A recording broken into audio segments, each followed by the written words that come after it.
304 ईसा पूर्व में एक ऐसे बालक का जन्म हुआ जो आगे चलकर इतिहास के सबसे महान शासकों में से एक बना। ये बालक था अशोक, जो मौर्य वंश के तीसरे सम्राट बने। उनका जन्म पाटलिपुत्र, वर्तमान पटना में हुआ। अशोक के पिता बिंदुसार मौर्य साम्राज्य के दूसरे सम्राट थे और दादा चंद्रगुप्त मौर्य ने इस साम्राज्य की नींव रखी थी। अशोक का बचपन शाही महल में बीता। उनकी माँ सुभद्रांगी, जिन्हें धर्मा भी कहा जाता है, बिंदुसार की एक कनिष्ठ पत्नी थी। यह माना जाता है कि अशोक बचपन से ही साधारण राजकुमारों से अलग थे। वे न केवल शारीरिक रूप से बलवान थे, बल्कि उनकी बुद्धिमत्ता भी अन्य राजकुमारों से श्रेष्ठ थी। उनके बचपन का एक प्रसिद्ध किस्सा है।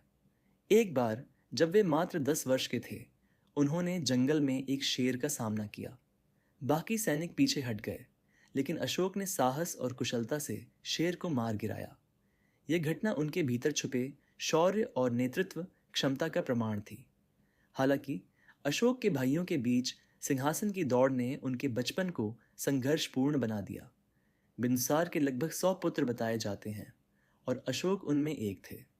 चूंकि उनकी माता मुख्य रानी नहीं थी, इसलिए उन्हें पहले कोई खास महत्व नहीं दिया गया। जब बिंदुसार वृद्ध हो गए और उनके स्वास्थ्य में गिरावट आई, तब उनके पुत्रों के बीच सत्ता संघर्ष शुरू हो गया। सभी राजकुमार साम्राज्य के अगले शासक बनने का सपना देख रहे थे। अशोक को उनके भाइयों ने सदा एक खतरे के रूप में देखा। कहा जाता है कि अशोक को राजमहल से बाहर निकालकर तक्षशिला भेज दिया गया, जहां विद्रोहियों ने विद्रोह छेड़ रखा था। तक्षशिला पहुंचते ही अशोक ने बिना रक्तपात के इस विद्रोह को शांत कर दिया। उनकी इस सफलता ने उन्हें जनता के बीच प्रिय बना दिया और बिंदुसार को उनकी योग्यता पर गर्व हुआ। बिंदुसार की मृत्यु के बाद अशोक और उनके भाइयों के बीच सत्ता की लड़ाई ने हिंसक रूप ले लिया। अशोक ने अपने विरोधियों को पराजित कर आखिरकार 273 ईसा पूर्व में मौर्य साम्राज्य का सिंहासन प्राप्त किया। इस संघर्ष में उनके कई सौतेले भाइयों की मृत्यु हो गई और अशोक को चंड अशोक के नाम से भी जाना जाने लगा। सिंहासन पर बैठने के बाद अशोक ने सबसे पहले अपने साम्राज्य को स्थिर किया। उनका साम्राज्य इतना बड़ा था कि इसे संभालने के लिए कुशल प्रशासन की आवश्यकता थी।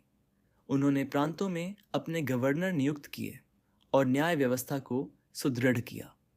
प्रारंभिक वर्षों में अशोक ने कई युद्ध लड़े। उनके साम्राज्य का विस्तार उत्तर पश्चिम में अफगानिस्तान और बलूचिस्तान से लेकर दक्षिण में तमिलनाडु तक फैल गया। अशोक के शासन का यह दौर शक्ति और विजय का प्रतीक था, लेकिन इस विजय यात्रा का सबसे बड़ा मोड़ कलिंग युद्ध था। 261 ईसा पूर्व में अशोक ने कलिंग पर हमला किया। यह युद्ध भारतीय इतिहास के सबसे भीषण युद्धों में से एक था। कलिंग एक समृद्ध राज्य था जो व्यापार और संस्कृति के लिए प्रसिद्ध था। उन्होंने मौर्य साम्राज्य के अधीन आने से इनकार कर दिया।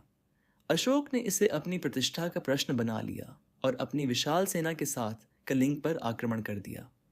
युद्ध का नज़ारा भयंकर था। दोनों तरफ से लाखों सैनिक मारे गए।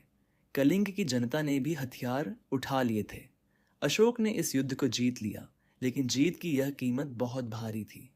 युद्ध के बाद जब अशोक युद्ध के मैदान में पहुंचे, तो उन्होंने चारों ओर लाशों का अंबार और घायलों की चीखें सुनी।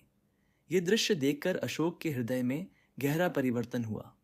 उन्होंने महसूस किया कि इस विजय ने उन्हें केवल खून और आंसू ही दिए हैं। उन्होंने घोषणा की कि अब वे कभी भी युद्ध का रास्ता नहीं अपनाएंगे। कलिंग युद्ध के बाद अशोक ने बौद्ध धर्म अपनाने का निर्णय लिया। उन्होंने बौद्ध भिक्षु उपगुप्त से मार्गदर्शन लिया और भगवान बुद्ध की शिक्षाओं को समझा। अशोक ने केवल बौद्ध धर्म को अपनाया ही नहीं, बल्कि इसे अपने शासन का आधार भी बनाया। उन्होंने बौद्ध धर्म के प्रचार के लिए अपने पुत्र महेंद्र और पुत्री संघमित्रा को श्रीलंका भेजा। उन्होंने यह भी सुनिश्चित किया कि उनके साम्राज्य में सभी धर्मों का सम्मान हो। अशोक ने धम्म का प्रचार किया, जिसमें सभी जीवों के प्रति दया, सत्य, अहिंसा और सहिष्णुता का संदेश दिया गया। अशोक का शासन केवल एक विजेता का नहीं, बल्कि एक जनसेवक का बन गया। उन्होंने अपने शासनकाल में कई सुधार किए। अशोक ने पूरे साम्राज्य में शिलालेख और स्तंभ स्थापित करवाए, जिन पर उनके आदेश और बौद्ध धर्म के सिद्धांत लिखे गए। अशोक ने जनता के लिए अस्पताल और धर्मशालाएं बनवाईं। उन्होंने पशुओं के लिए भी अस्पतालों का निर्माण कराया। अशोक ने लंबी सड़कों का निर्माण करवाया और यात्रियों के लिए पेड़ों की छाया और पानी की व्यवस्था की। अशोक ने सभी धर्मों और जातियों के लोगों के साथ समान व्यवहार की नीति अपनाई। अपने जीवन के अंतिम वर्षों में अशोक ने खुद को धर्म और ध्यान में पूरी तरह समर्पित कर दिया। उन्होंने भोग विलास से दूर रहकर एक साधारण जीवन जीना शुरू कर दिया। 232 ईसा पूर्व में अशोक का निधन हो गया। उनकी मृत्यु के बाद मौर्य साम्राज्य कमजोर हो गया, लेकिन अशोक की शिक्षाएं और धम्म संदेश आज भी प्रासंगिक हैं। अशोक को भारतीय इतिहास में एक ऐसे शासक के रूप में याद किया जाता है जिसने युद्ध और हिंसा के बजाय शांति, अहिंसा और करुणा का मार्ग चुना। अशोक केवल बौद्ध धर्म के प्रचारक नहीं थे, वे समाज के लिए शिक्षा, विज्ञान और स्वास्थ्य सेवाओं को बढ़ावा देने वाले महान सुधारक भी थे। उन्होंने आयुर्वेद के प्रसार को प्रोत्साहित किया और चिकित्सा सेवाओं को जनता तक पहुंचाने के लिए अस्पतालों का निर्माण कराया। इसके अलावा अशोक ने पशुओं और पर्यावरण के संरक्षण पर भी जोर दिया। यह पहली बार था कि किसी शासक ने पशुओं के शोषण और बलि के खिलाफ कड़े कदम उठाए। अशोक न केवल भारत में बल्कि विदेशों में भी शांति और धर्म के संदेशवाहक के रूप में प्रसिद्ध थे। उन्होंने श्रीलंका, बर्मा, म्यांमार, अफगानिस्तान, नेपाल, तिब्बत और मध्य एशिया में बौद्ध धर्म के प्रचार के लिए दूत भेजे। अशोक के इस प्रयास ने बौद्ध धर्म को केवल एक भारतीय धर्म तक सीमित नहीं रखा, बल्कि इसे एक वैश्विक धर्म बना दिया। आज भी एशिया के कई देश अशोक को एक प्रेरणा के रूप में देखते हैं।